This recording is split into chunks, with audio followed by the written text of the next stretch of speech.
السلام علیکم ورحمۃ اللہ وبرکاتہ۔ نحمدہ ونصلی اما بعد۔ اعوذ باللہ من الشیطان الرجیم، بسم اللہ الرحمن الرحیم۔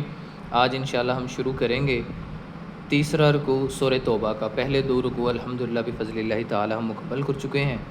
اب پہلے دو میں جو براءت یا ان کے جو عہد و پیمان تھے ان کو توڑنے کے بارے میں اللہ تعالیٰ نے ساری تفصیل سے بتایا تھا، وہ موضوع ختم ہو چکا۔ یہاں سے آگے غزوہ حنین کا تذکرہ اور نصرت الہی، اللہ تعالیٰ کی مدد کا بیان شروع ہو رہا ہے۔ لہذا اللہ تعالیٰ فرماتے ہیں آیت نمبر 25، لقد نصرکم اللہ فی مواطن کثیر، لقد پس تحقیق نصرکم تمہاری مدد کی اللہ نے، فی مواطن کثیرۃ بہت سی جگہوں میں، و یوم حنین اور حنین کے دن بھی، از جب اعجبتکم خود پسند بنا دیا تمہیں، کثرتکم تمہاری کثرت نے۔ تو مسلمانوں نے سمجھا ہم بہت بڑی تعداد ہیں تو ہمیں کون ہرا سکتا ہے، ہمیں کون پیچھے چھوڑ سکتا ہے، ہم کسی سے دب نہیں سکتے۔ تو فلم تغنی، تو وہ ناکام آئی، انکم تمہارے شیئن کچھ بھی، وضاقت اور تنگ ہو گئی، علیکم تم پر، ارض و زمین، بما بوجہ اس کے کہ رحبتم رحبت اور وہ فراخ تھی، ثم ولیتم پھر لوٹے تم، مدبرین پیٹ پھیرنے والے۔ تو یہ وہ ایک غزوہ حنین کا شروع والا مرحلہ ہے جس میں یہ ہوا، لیکن اللہ تعالیٰ نے غزوہ حنین میں مسلمانوں کو نصرت عطا فرمائی تھی۔ ثم پھر انزل اللہ نازل فرمائی اللہ نے، سکینتہ اپنی سکینت، علی رسول اپنے رسول پر، وعلی المؤمنین اور ایمان والوں پر، وانزل اور اس نے اتارے، جنودن ایسے لشکر، لم تروہا تم نے انہیں نہیں دیکھا، فعذب اور اس نے عذاب دیا، الذین ان لوگوں کو، کفروا جنہوں نے کفر کیا، وذالک اور یہی جزاؤں بدلہ ہے کافرین کافروں کا۔ ثم پھر یتوب اللہ دوبارہ مہربانی فرمائے گا اللہ، من بعد اس کے بعد، علی من یشاء جس پر چاہے گا، واللہ اور اللہ غفور الرحیم اللہ تعالیٰ جو ہیں وہ بے حد بخشنے والے نہایت مہربان ہیں۔ تفسیر کو دیکھتے ہیں، تفسیر ابن کثیر سے مجاہد جو ہیں رحمۃ اللہ علیہ وہ کہتے ہیں براءتن یہ پہلی آیت ہے جس میں اللہ تعالیٰ نے بہت بڑا احسان مومنوں پر ذکر فرمایا۔ اس نے اپنی نبی کریم صلی اللہ علیہ وسلم کے ساتھیوں کو آپ پر امداد فرمائی، انہیں دشمنوں پر غالب کر دیا، اور ایک جگہ نہیں ہر جگہ اس کی مدد شامل حال رہی، اور اسی وجہ سے جیسے بدر میں، احد میں، غزوہ احزاب کے اندر بھی فرشتے اترتے رہے ہیں، ایسے غزوہ حنین میں اسی وجہ سے فتح و ظفر نے کبھی بھی ہم رکابی نہ چھوڑی۔ یہ صرف تائید الہی تھی، نہ کہ مال، اسباب اور ہتھیار کی فراوانی اور نہ تعداد کی زیادتی۔ یاد کرو حنین والے دن ذرا تمہیں اپنی تعداد کی کثرت پر ناز ہو گیا تو کیا حال ہوا، پیٹ دکھا کر بھاگ نکلے، ٹھیک ہے۔ چند ہی پیغمبر جو ہے خدا کے ساتھ ٹھہرے تھے کچھ، اسی وقت اللہ تعالیٰ کی جو ہے نا مدد نازل ہوئی اور ان کے دلوں کو تسکین دی گئی، جیسا کہ ابن حبیب پڑھا اس آیت میں۔ اور اس کے لیے تمہیں معلوم ہو جائے کہ مدد اسی رب کی طرف سے ہے، اور اس کی مدد سے چھوٹی چھوٹی جماعتوں نے بڑے بڑے گروہوں کے منہ پھیر دیے، جیسے کہ اللہ تعالیٰ نے قرآن میں بھی فرمایا کتنی ہی چھوٹی جماعتیں ہیں جو کتنی بڑی جماعتوں پر غالب آ جاتی ہیں۔ اللہ تعالیٰ کی امداد صابروں کے ساتھ ہوتی ہے، یہ واقعہ من قریب جو ہے نا وہ آگے جا کے بھی تفصیل سے انشاءاللہ پڑھیں گے۔ 8 ہجری میں فتح مکہ کے بعد ماہ شوال میں جنگ حنین ہوئی تھی، جب حضور اکرم فتح مکہ سے فارغ ہوئے، ابتدائی امور سب انجام دے چکے اور عموماً مکی حضرات مسلمان ہو چکے اور انہیں آپ آزاد بھی کر چکے تھے، تو آپ کو خبر ملی کہ قبیلہ حوازن جمع ہوا ہے اور آپ سے جنگ کرنے پر آمادہ ہے۔ اس کا سردار مالک بن عوف نصری، نون صاد را چھوٹی ہے، نصری، عوف عین واو فا کے ساتھ ہے، عوف مالک بن نصری ہے۔ ثقیف کا سارا قبیلہ ان کے ساتھ ہے، اسی طرح بنو جشم، بنو سعد، بنو بکر بھی ساتھ تھے ان کے، اور بنو حلال کے بھی کچھ لوگ، اور کچھ لوگ بنو عمر بن عامر کے اور اون بن عامر کے بھی تھے۔ یہ سب لوگ ماں اپنی عورتوں اور بچوں اور گھریلو سامان مال کے میدان میں نکل کر کھڑے ہو گئے، یہاں تک کہ اپنی بکریوں اور اونٹوں کو بھی انہوں نے اپنے ساتھ رکھا۔ تو یہ سارا مال انہوں نے اپنے ساتھ اس لیے رکھا تھا کہ یہ اصل میں اللہ تدبیر کر رہے تھے، یہ سارا کا سارا مال، اتنی بڑی مال غنیمت مسلمانوں کے ہاتھ آنی تھی۔ تو آپ صلی اللہ علیہ وسلم اپنے اس لشکر کو لے کر جو آپ کے ساتھ مہاجرین انصار وغیرہ کا تھا، ان کے مقابلے کے لیے چلے۔ یہ تقریباً 2009 مسلم نئے مسلمان مکی بھی آپ کے ساتھ ہو لیے۔ تو چونکہ اللہ کے نبی نے ان نئے مسلمانوں میں مال غنیمت تقسیم کی تھی ساری غزوہ حنین کی۔ وہ میں نے آپ کو بتایا تھا غزوہ حنین کا ہی واقعہ ہے، جب نبی کریم صلی اللہ علیہ وسلم نے صحابہ میں سے ایک بہت معتبر صحابی تھے جن کی طرف سے یہ بات ہوئی تھی، تو اللہ کے نبی کو تکلیف پہنچی تھی کہ صحابہ میں سے انصار تھے، شاید انصار تھے غالباً، انہوں نے کہا تھا اللہ کے نبی ہم نے جنگ لڑی، ہماری تلواروں سے بھی خون ٹپک رہا ہے، ابھی ہمارے شہید جو ہے نا وہ ہوئے ہیں، ابھی ان کے جو ہے نا قبروں کی مٹی بھی سوکھی نہیں ہے۔ تو اللہ کے نبی جنگ ہم نے کیا، آپ نے سارا مال غنیمت اٹھا کر جو ہے وہ فتح مکہ جب ہوا، جو نئے نئے مسلمان ہوئے ہیں ان سب میں اہل مکہ میں تقسیم کر دیے۔ تو آپ صلی اللہ علیہ وسلم کو یہ بات معلوم ہوئی تو آپ ان کے قبیلے میں گئے انصار سے، ان سے پوچھا ایسے ہی ہے؟ انہوں نے کہا ہم نے یہ بات کی ہے۔ تو آپ صلی اللہ علیہ وسلم نے فرمایا تھا کیا تم کو اس بات پہ فخر نہیں ہے کہ دنیا والے لے گئے دنیا کا مال اور تم لے جاؤ اللہ کے نبی کو؟ سبحان اللہ۔ بلکہ الفاظ ایسے ہیں کہ اللہ کے نبی تمہارے ساتھ مدینہ کی کیچڑ آلود گلیوں میں چلے، تمہیں اس پہ فخر نہیں ہے؟ تمہیں دنیا کا مال چاہیے یا تمہیں اللہ کے نبی چاہیے؟ تو انہوں نے کہا تھا اللہ کے نبی ہمیں مال نہیں چاہیے، ہمیں آپ چاہیے۔ تو مکہ اور طائف کے درمیان کی وادی میں دونوں لشکر مل گئے اور اس جنگ کا نام حنین تھا، اس جگہ کا نام، جس کی وجہ سے جنگ کا نام ہی حنین پڑا۔ صبح سویرے منہ اندھیرے سے قبیلہ حوازن جو کمین گاہ میں چھپے ہوئے تھے، انہوں نے بے خبری سے مسلمانوں پر اچانک حملہ کر دیا، بے پناہ تیر اندازی کرتے ہوئے آگے بڑے، تلواریں چلانی شروع کی، یہاں تک کہ مسلمان کچھ صفیں ہل گئیں، آگے پیچھے ہو گئے، پھیل گئے اور یہ منہ پھیر کر بھاگ کھڑے ہوئے۔ لیکن رسول صلی اللہ علیہ وسلم ان کی طرف بڑھے اور آپ نے اس وقت سفید خچر پر سوار تھے۔ حضرت عباس رضی اللہ تعالیٰ آپ کے جانور کی دائیں جانب سے نکیل تھامے ہوئے تھے، حضرت ابو سفیان بن حارث بن عبد المطلب بائیں طرف نکیل پکڑے ہوئے تھے۔ جانوروں کی تیزی کو یہ لوگ روک رہے تھے، آپ بآواز بلند اپنے تئے پہنچوا رہے تھے، مسلمانوں کو واپسی کا حکم فرما رہے تھے اور ندا کرتے ہوئے اعلان کر رہے تھے اللہ کے بندوں کہاں چلے جا رہے ہو؟ میری طرف آؤ، اللہ کا سچا رسول ہوں، میں نبی ہوں، جھوٹا نہیں ہوں، میں اولاد عبد المطلب میں سے ہوں۔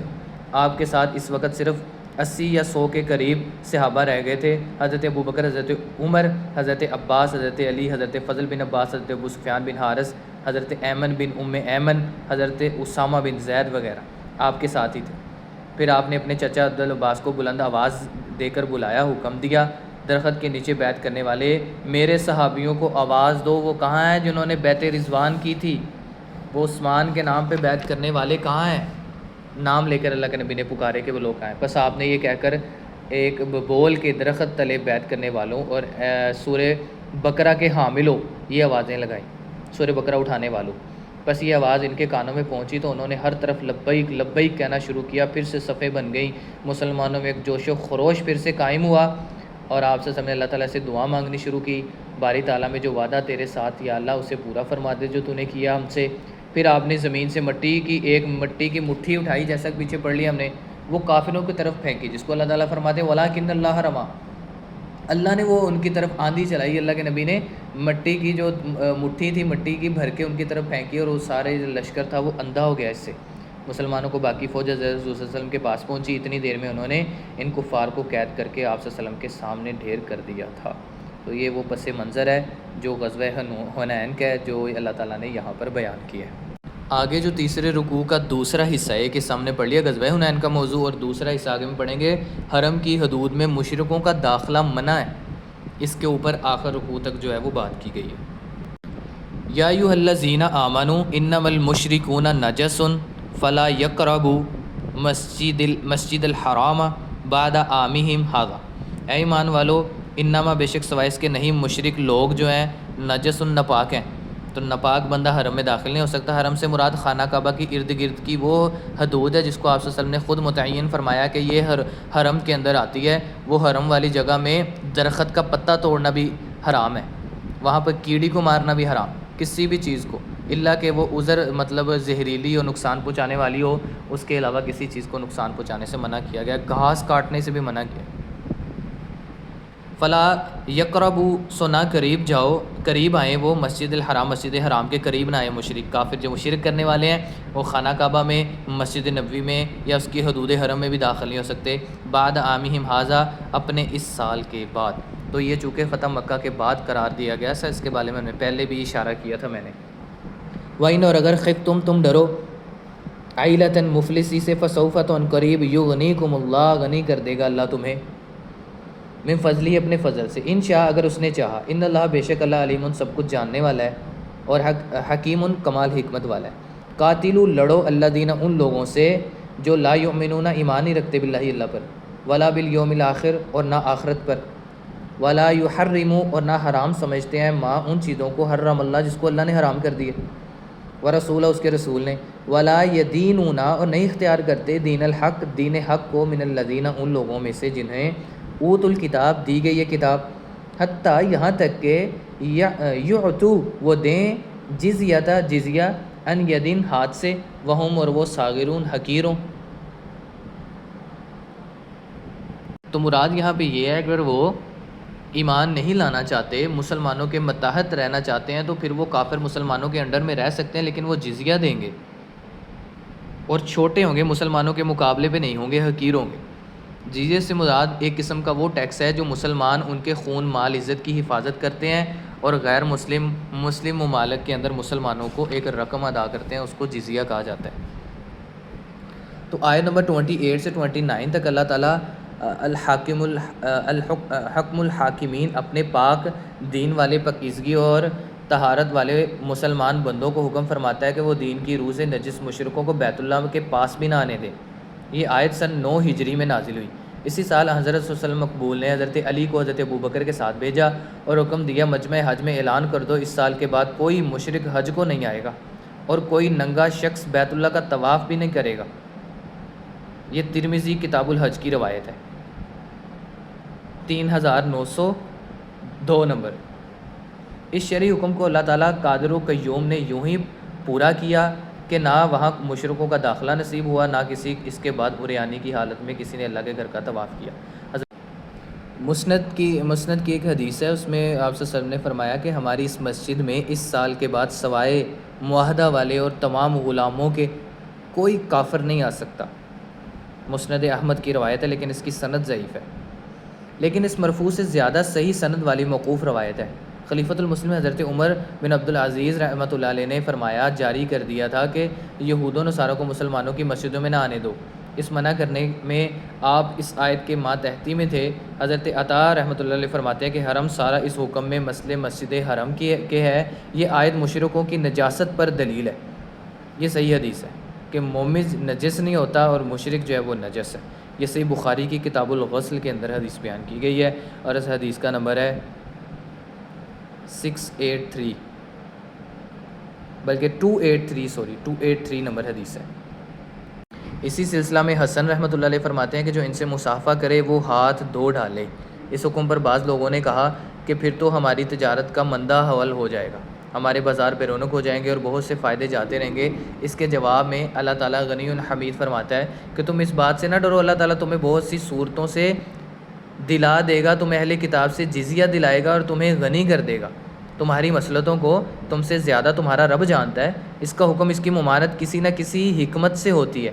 یہ تجارت اتنے فائدے کی نہیں جتنا فائدہ وہ تمہیں جزیے سے دے گا۔ ٹھیک ہے، تو مسلمانوں نے کیا کیا، جہاد چھوڑ دیا اور جو ہے نا وہ جزیہ پھر کہاں رہنا تھا، جب جہاد ہی چھوڑ دیا، جب اسلام کا نام و نشانی ختم کر دیا، ان کو غلام بنا کے رکھنے کی بجائے خود ان کے غلام بن کے بیٹھے ہوئے ہیں۔ ان اہل کتاب سے جو اللہ تعالیٰ کے اور اس کے رسول کے اور قیامت کے منکر ہیں، جو کسی نبی کے صحیح معنی میں پورے متبع نہیں، یعنی اتباع نہیں، پیروی فالوئنگ نہیں، بلکہ اپنی خواہشوں کے اور اپنے بڑوں کی تقلیدوں کے پیچھے پڑے ہوئے ہیں۔ اگر انہیں اپنے نبی کریم صلی اللہ علیہ وسلم سے اپنی شریعت پر پورا ایمان ہوتا تو وہ ہمارے اس نبی کریم صلی اللہ علیہ وسلم پر بھی ضرور ایمان لاتے۔ اس کی بشارت تو ہر نبی دیتا ہے۔ حضرت عیسیٰ نے حضرت موسیٰ سے پہلے بتا دیا تھا کہ میرے بعد ہمارے بعد وہ آخر پہ ایک عرب میں نبی آنے والا ہے، اور اس کی صفات تک جو ہے نا وہ تورات اور زبور انجیل میں بیان کر دی گئی تھی۔ بس اللہ تعالیٰ جو ہے نا فرماتا ہے کہ جب تک وہ ذلت و خواری کے ساتھ اپنے ہاتھوں جزیہ نہ دیں، انہیں نہ چھوڑو۔ بس اہل ذمہ کو مسلمانوں پر عزت و توقیر دینی اور انہیں اوج و ترقی دینی جائز نہیں۔ صحیح مسلم میں اگر رسول صلی اللہ علیہ وسلم فرماتے ہیں یہود و نصارہ سے سلام کی ابتدا نہ کرو، اور جب ان میں سے کوئی راستہ میں مل جائے تو اسے تنگی کی طرف مجبور کر دو، کیونکہ مسلمان کی عزت اور شان اور وقت زیادہ ہے، کیونکہ وہ ایک اللہ کی عبادت کرتا ہے، لیکن مشرک اور یہود و نصارہ اس کے مقابلے میں کچھ بھی نہیں ہے۔ یہی وجہ تھی کہ حضرت عمر رضی اللہ تعالیٰ نے اسے ایسی ہی شرطیں کی تھیں۔ عبد الرحمن بن غنم اشعری رضی اللہ فرماتے ہیں کہ میں نے اپنے ہاتھ سے عہد نامہ لکھ کر حضرت عمر کو دیا تھا کہ اہل شام کے فلاں فلاں شہری لوگوں کی طرف سے یہ معاہدہ ہے امیر المومنین حضرت عمر سے، جب آپ کے لشکر ہم پر آئے تھے تو ہم نے آپ سے اپنی جان و مال اہل و عیال کے لیے امن طلب کی، اور ہم ان شرطوں پر وہ امن حاصل کرتے ہیں کہ ہم اپنے شہروں میں اور ان کے آس پاس کوئی دیر اور کوئی گرجا گھر اور کوئی خانقاہیں نیا نہیں بنائیں گے۔ آگے ہمارا دوسرا رکوع شروع ہو رہا ہے، جس میں ہم جو ہے نا وہ پہلے تو پڑھیں گے مشرکوں نے نبیوں اور نیک لوگوں کو اللہ تعالیٰ کا شریک بنایا. یہ شرک کی آج بھی صورتحال ساری کی ساری قائم ہے، جو بڑی تکلیف دہ اور بڑی گمبھیر ناک جو ہے وہ صورتحال ہے. اور اس کے بعد پڑھیں گے کہ پھونکوں سے شمع حق نہیں بجھ سکتی، اگرچہ کہ کافروں نے اس کے اوپر بہت ہی کوششیں کی، جیسا کہ سیکنڈ ایئر کی اردو کی کتاب میں بھی جو ہے نا وہ نعت کے اندر آخری شعر ہے، بجھاتے ہی رہے اس کو کافر رہ رہ کر، مگر نور اپنی ساتھ پر رہا ہو کر تمام اس کا. ٹھیک ہے، تو اس میں یریدون ان یطفئوا نور اللہ بافواہہم، یہ انشاءاللہ ہم اس کے آگے جا کے ابھی پڑھیں گے. تو اللہ تعالیٰ فرماتے ہیں، رکوع نمبر 4 شروع کر رہے ہیں، وقالت النصارى اور نصارہ نے کہا مسیح ابن اللہ، مسیح اللہ کا بیٹا ہے. ذالک یہ قولم ان کا کہنا ہے، بافواہہم اپنے منہوں کی باتیں جھوٹی. یضاہئون وہ مشابہت کر رہے ہیں قول الذین ان لوگوں کے کہنے کی جنہوں نے کفر کیا من قبل اس سے پہلے. یہ تو وہ باتیں کر رہے ہیں جو ان سے پہلوں نے کی تھی. قاتلہم مارے انہیں اللہ، انا کدھر تؤفکون بہکائے جا رہے ہیں. اتخذوا انہوں نے بنا لیا احباروں اپنے عالموں کو، ورہبانہم اور اپنے درویشوں کو، اربابن رب من دون اللہ سوائے اللہ کے. آج آپ صورتحال دیکھ لیں مسلمانوں کی، کتنے ہی ایسے گروہ اور فرقے ہیں جنہوں نے اپنے ماننے والوں کو اتنا غلب، نبی کریم صلی اللہ علیہ وسلم کی شان میں غلب کر کے اللہ تک پہنچا دیا، حضرت علی کی شان میں غلب کر کے ان کو اللہ تک پہنچا دیا، اپنے ولیوں کی شان میں وہ صفات جو اللہ کی تھی اپنے ولیوں، درویشوں، اپنے مقرب ترین جو ان کے بڑے ہیں ان کے اندر انہوں نے وہ چیزیں ساری کی ساری ڈال کر اللہ کی صفات کے اندر شرک کر رہے ہیں اور خود کو مسلمان کہتے ہیں. والمسیح ابن مریم اور مسیح ابن مریم کو بھی، وما امیروا حالانکہ وہ نہیں حکم دیے گئے الا مگر لیعبدوا یہ کہ عبادت کریں الہا واحد ایک معبود کی. تو عیسیٰ علیہ السلام کو تو ہم نے حکم دیا تھا ایک رب کی عبادت کریں، یہ عیسیٰ کے ماننے والے ہو کے ایک رب کی عبادت نہیں کر رہے. لا الہ نہیں کوئی معبود الا مگر ہوا وہی ہے، سبحانہ وہ پاک ہے، سبحانہ وہ پاک ہے، اما اس سے یشرکون جو وہ شریک بناتے ہیں. یریدون وہ چاہتے ہیں، ان یطفئ کہ بجھا دیں، ان یطفئوا کہ وہ بجھا دیں نور اللہ اللہ کے نور کو، بھی فاہم اپنے منہوں سے. یہ اگلا ٹاپک ہے یا اما یشرکون تک، یہاں تک جو ہے وہ یہاں پہ تفصیل بیان کی گئی ہے. مشرکوں نے نبیوں اور نیک لوگوں کو اللہ تعالیٰ کا شریک بنایا. ان آیتوں میں اللہ تعالیٰ جو ہے نا وہ مشرکوں، کافروں، یہودیوں، نصرانیوں سے جہاد کرنے کی رغبت دلا رہے ہیں. اللہ فرماتے ہیں دیکھو وہ اللہ کی شان میں کیسی گستاخیاں کرتے ہیں. یہود عزیر کو اللہ کا بیٹا بنا دیا اور عیسیٰ علیہ السلام کو عیسائیوں نے اللہ کا بیٹا بنا دیا. اللہ اس سے پاک ہے، اللہ اس سے بلند تر ہے، وہ اللہ کی کوئی اولاد، اللہ لم یلد ولم یولد، اللہ سے کوئی پیدا ہوا نا وہ کسی سے. ان لوگوں کو حضرت عزیر کی نسبت جو یہ وہم اور اس کا قصہ یہ ہے، جب علقمہ بنی اسرائیل پر غالب آ گئے ان کے علماء کو قتل کر دیا اور ان کے رئیسوں کو قید کر لیا، اور عزیر علم کے اٹھ جانے سے اور علماء کے قتل ہو جانے سے اور بنی اسرائیل کی تباہی سے سخت رنجیدہ ہوئے. اور اب جو رونا شروع کیا تو آنکھوں سے آنسو ہی نہ تھپتے تھے، روتے روتے پلکیں بھی جھڑ گئیں. ایک دن اسی طرح روتے ہوئے ایک میدان سے گزر ہوا تو ایک عورت ایک قبر کے پاس بیٹھی رو رہی ہے اور کہہ رہی ہے کہ ہائے اب میرے کھانے کا کیا ہوگا، میرے کپڑوں کا کیا ہوگا. تو آپ علیہ السلام اس کے پاس ٹھہر گئے اور اس سے فرمایا کہ اس شخص سے پہلے تجھے کون کھلاتا تھا اور کون پہناتا تھا؟ اس نے کہا اللہ. تو آپ نے فرمایا پھر اللہ تعالیٰ تو اب بھی زندہ ہے، اس پر تو موت کبھی نہیں آئے گی. یہ سن کر عورت نے کہا اے عزیر پھر تم یہ تو بتلاؤ کہ بنی اسرائیل سے پہلے علماء کو کون علم سکھاتا تھا؟ آپ علیہ السلام نے فرمایا اللہ. تو انہوں نے کہا آپ علیہ السلام یہ رونا دھونا جو ہے وہ لے کر کیوں بیٹھے ہیں؟ آپ علیہ السلام کو سمجھ میں آ گیا یہ جناب باری سبحانہ و تعالیٰ کی طرف سے آپ کو تنبیہ ہے. پھر آپ سے فرمایا گیا کہ فلاں نہر پر جا کر غسل کرو، وہیں 2 رکعت نماز پڑھو، اگر وہیں تمہیں ایک شخص ملے گے جو کچھ کھلائیں گے وہ کھا لو.